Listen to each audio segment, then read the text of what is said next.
మన ప్రాంతంలో కేవలంగా గణేష మందిరం ఉన్నటువంటి ప్రాంతం ఒక జగిత్యాల ప్రాంతమే. మిగతా ప్రాంతాల్లో శివపంచాయతీల్లో గణేశుడు ఉండడం అనేది జరుగుతుంది. కానీ ఇక్కడ కేవలంగా గణపతి పంచాయతనం అక్కడ శివలింగానికి సూటిగా అందుకేశ్వరుని, అట్లాగే గణపతి ఆలయానికి ప్రాధాన్యత ఉన్నటువంటి ఈ స్థలం కనుక మూషక మూర్తిని ప్రతిష్ఠ చేయడం జరిగింది. ఈనాడు పరిపూర్ణమైనటువంటి స్థితి ఆలయానికి అంటే గణపతి వాహనమైనటువంటి యొక్క మూషికము అంటే ఎలుక ప్రతిష్టా కార్యక్రమం జరిగింది కావున ఇప్పుడు పరిపూర్ణమైనటువంటి యొక్క స్థితి ఆలయానికి ఏర్పడినట్టుగా భావిస్తున్నాం. జయ గణేష్.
गृहाष्टमे यवाष्टमे माषाष्टमे मसुराष्टमे प्रियंगमष्टमे नवष्टमे श्यामाका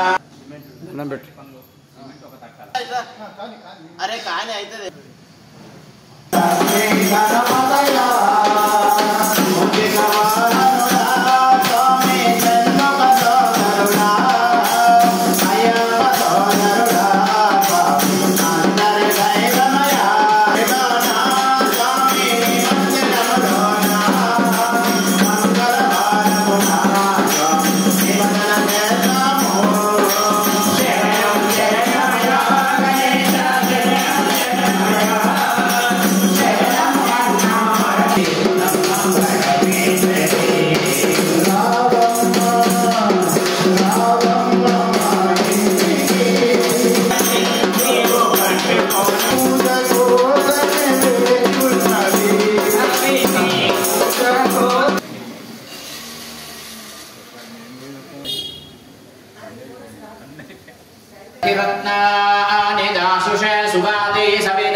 అన్నగా మూషికం ఎక్కడైతే మనం పెడుతున్నామో దాంట్లో నీళ్లు ఉన్నాయి, అది ఒకసారి తీపియండి. అమ్మాయి మంగళహారతి తీసుకొని అక్కడ కానీ కాకా కలశం తీసుకో.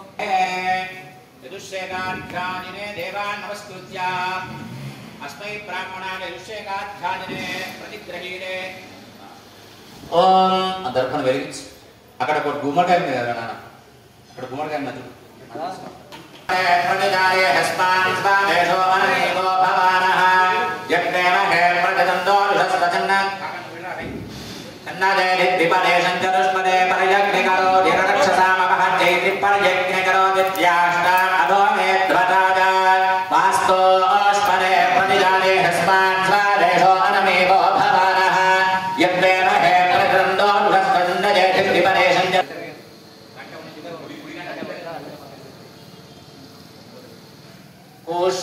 कूष्माण्डैर्जुहुयान्यो भूतैव मन्येत यथास्तेनो भ्रूणहैवमेष भवति यो जोनौ रेतश्चिन्तयेतर्तासीदमेनो भ्रूणः जातः तस्मात् मुच्यते क्षेत्रस्य पतिः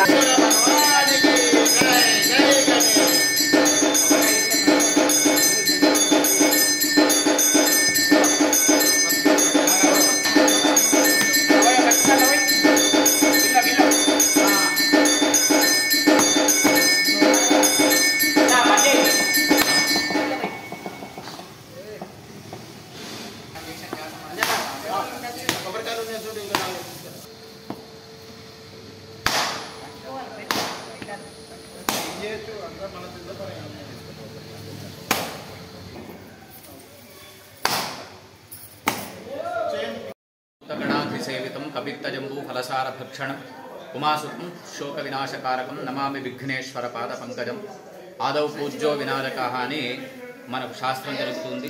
ఏ కార్యక్రమం తలపెట్టినా, వివాహాలు ఏవి జరిగినా, శుభకార్యం ఏది జరిగినా వినాయకుని యొక్క స్మరణ చేతనే, వినాయకుని యొక్క ఆరాధన చేతనే ప్రతి కార్యక్రమం ప్రారంభమవుతుంది. మరి ఆనాడు శంకర సాక్షాత్ అని సాక్షాత్తు కైలాస శంకరుడు కాలడి శంకరుడై అద్వైత మతాన్ని స్థాపన చేసి షణ్మత స్థాపన చేసినటువంటి ఆచార్యులు జగద్గురువులు శంకరాచార్యులు. దాంట్లో శివ పంచాయతనము, శక్తి పంచాయతనము, విష్ణు పంచాయతనము, గణేష పంచాయతనము అని 5 రకాల పంచాయతనాలను ప్రవేశపెట్టినటువంటి ఒక స్వామి ఆదిశంకరులు. ఆ వారి యొక్క అనుసారంగానే ఆ గురు పరంపరలోనే శ్రీ శ్రీ శ్రీ హంపి విరూపాక్ష విద్యారణ్య వారి యొక్క దివ్య చరణ కమలముల చేత స్థానిక జగిత్యాల పట్టణంలోని లక్ష్మీ గణేశ నగరంలో లక్ష్మీ గణేశ మందిరం సుమారు 23 సంవత్సరాల క్రితము ప్రతిష్టాపన జరిగిన విషయం అందరికీ విదితమే. అటువంటి ఆలయంలో వారి యొక్క ఆజ్ఞానుసారంగానే టికాన్ని ప్రతిష్ఠ చేసుకోవాలి అనేటువంటి సత్సంకల్పం సేవా సమితికి కలిగి మరి ఈనాడు ఆగమశాస్త్ర నిపుణులు, జ్యోతిషాస్త్ర పండితులైనటువంటి శ్రీమాన్ నంబి వేణుగోపాలాచార్య కౌశిక గారి యొక్క ప్రత్యక్ష పర్యవేక్షణలో అటువంటి మూషకానికి అనింద్యుడు అతనికి పేరు కనుక అటువంటి అనింద్యుణ్ణి మూషకముగా గణేశ వాహనునిగా ఎట్లా వచ్చిందో మనందరికీ గణేశ పురాణం తెలుసు.